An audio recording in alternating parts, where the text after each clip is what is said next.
Atualmente, a Igreja do Senhor está passando por um dos momentos de maior provação de sua história.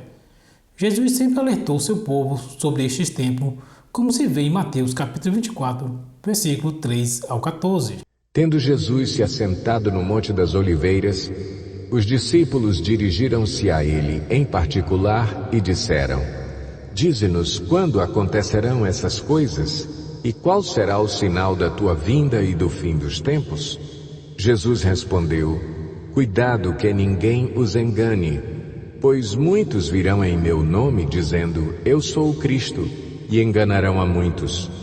Vocês ouvirão falar de guerras e rumores de guerras, mas não tenham medo. É necessário que tais coisas aconteçam, mas ainda não é o fim. Nação se levantará contra nação e reino contra reino. Haverá fomes e terremotos em vários lugares. Tudo isso será o início das dores. Então eles os entregarão para serem perseguidos e condenados à morte, e vocês serão odiados por todas as nações por minha causa. Naquele tempo, muitos ficarão escandalizados, trairão e odiarão uns aos outros. E numerosos falsos profetas surgirão e enganarão a muitos. Devido ao aumento da maldade, o amor de muitos esfriará, mas aquele que perseverar até o fim será salvo. E este evangelho do reino será pregado em todo o mundo como testemunho a todas as nações, e então virá o fim. Nesta passagem, Jesus diz no versículo 13 que, aos que perseverar até o fim, esse será salvo. Em Tiago, capítulo 1, versículo 12, diz: Bem-aventurado o homem que sofre a tentação, porque quando for provado, receberá a coroa da vida, ao qual o Senhor tem prometido aos que amam. O termo coroa da vida também é tratado em Apocalipse capítulo 2, versículo 10, na parte B, que diz: Ser fiel até a morte, e dar-te-ei a coroa da vida. A coroa da vida representa a vitória do cristão sobre as lutas do dia a dia por causa da fé cristã, e acima de tudo, sobre a morte, quando ganhará a vida eterna. Em seu ministério, Jesus também foi tentado e venceu todas elas. Em Mateus capítulo 4, versículo 1 a 11 diz: Então Jesus foi levado pelo Espírito ao deserto para ser tentado pelo diabo. Depois de jejuar 40 dias e 40 noites, teve fome. O tentador aproximou-se dele e disse: Se és o Filho de Deus, manda que estas pedras se transformem em pães. Jesus respondeu: Está escrito: Nem só de pão viverá o homem, mas de toda palavra que procede da boca de Deus. Então o diabo o levou à cidade santa, colocou-o na parte mais alta do templo e lhe disse: Se és o Filho de Deus, joga-te daqui para baixo, pois está escrito: Ele dará ordens a seus anjos a seu respeito, e com as mãos eles o segurarão, para que você não tropece em alguma pedra. Jesus lhe respondeu: Também está escrito: Não ponha à prova o Senhor, o seu Deus. Depois o diabo o levou a um monte muito alto e mostrou-lhe todos os reinos do mundo e o seu esplendor. E lhe disse: Tudo isto te darei, se te prostrares e me adorares.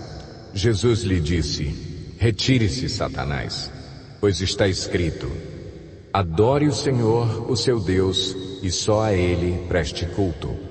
Então o diabo o deixou, e anjos vieram e o serviram. Estas passagens também são relatadas pelos apóstolos Marcos, no capítulo 1, versículo 12 e 13, e Lucas, no capítulo 4, versículo 1 ao 13. Todos os cristãos, enquanto estiver em vida, passará por tentações, assim como Jesus passou. Em Mateus capítulo 6, versículo 9 ao 13, Jesus nos ensina a orar: Pai nosso que está no céu, santificado seja o teu nome. Venha o teu reino, seja feita a tua vontade, assim na terra como no céu. Dai-nos hoje o nosso pão de cada dia. Perdoe nossas dívidas, assim como nós perdoamos os nossos devedores.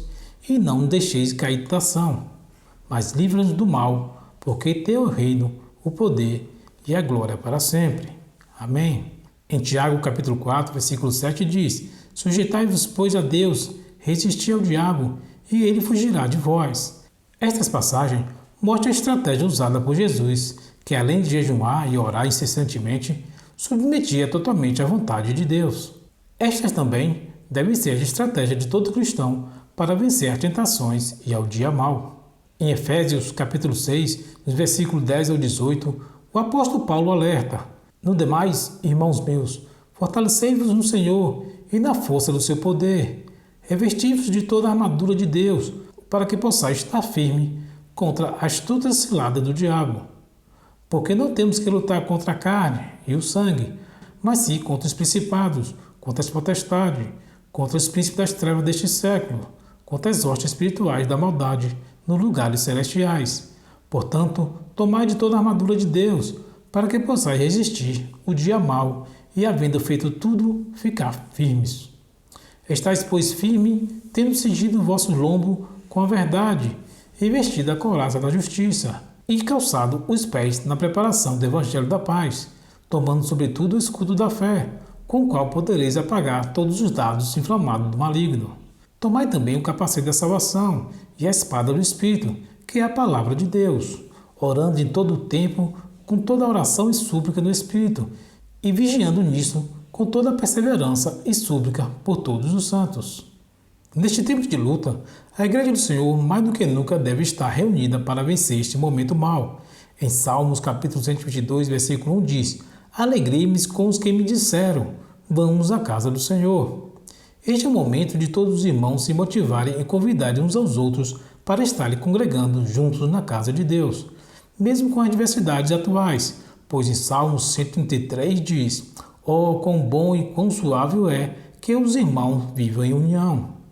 É como o óleo precioso sobre a cabeça, que desce sobre a barba de Arão, e que desce a orla das suas vestes, como o orvalho de Hermon, e como os que descem sobre os montes de Sião, porque ali o Senhor ordena a bênção e a vida para sempre."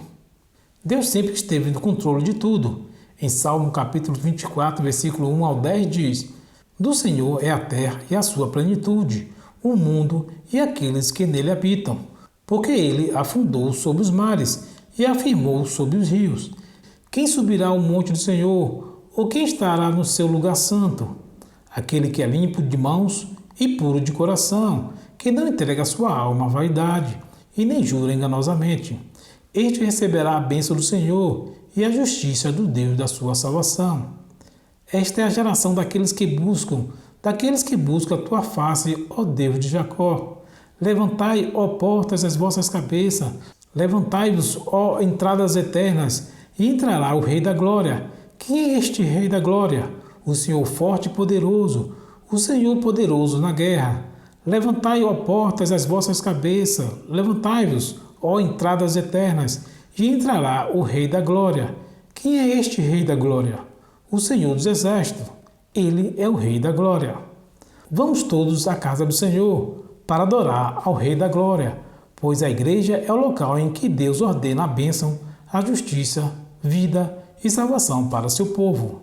Que a graça do Senhor Jesus Cristo e o amor de Deus e a comunhão do Espírito Santo seja com todos vós. Amém. Até a próxima mensagem.